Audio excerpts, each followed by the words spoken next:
Au pire moment et de la pire des façons, la Commission européenne a décidé d'interdire la pêche de fond dans 87 zones sur toute la façade atlantique.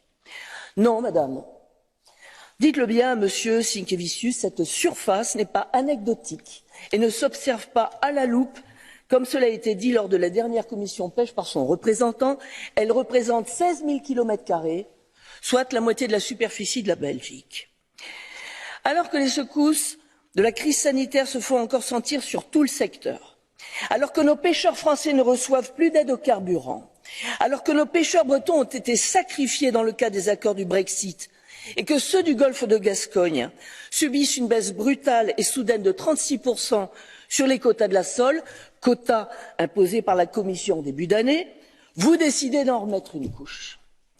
Alors d'autant que la Commission appuie cette décision arbitraire sur des avis scientifiques datés et contestés, sans se préoccuper des conséquences socio-économiques pour nos pêcheurs. Et clairement, je peux vous le dire, pour les avoir rencontrés et les avoir entendus, nos pêcheurs n'ont pas été écoutés. On n'a pas tenu compte de leur avis. Et je ne parle pas seulement ici en tant que députée ID, mais en tant que représentante française de nos pêcheurs, mesdames. Et à l'instar de nos collègues espagnols ou portugais, qui eux savent largement dépasser les clivages politiciens, nous devons tous défendre notre pêche et nos pêcheurs contre la Commission européenne qui ne distingue pas la pêche artisanale de celle des multinationales, pas plus que les méthodes de pêche durable de celles qui ne le sont pas. Total, ce poisson que Bruxelles refuse de voir pêcher, on va l'importer, on l'importe déjà depuis des pays qui ne respectent ni nos normes ni leurs ressources.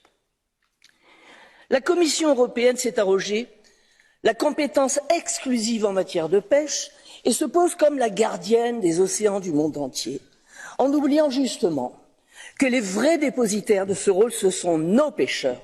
Ils sont garants, je vous le rappelle, de notre indépendance alimentaire, de la qualité des produits et évidemment soucieux de la pérennité de la ressource.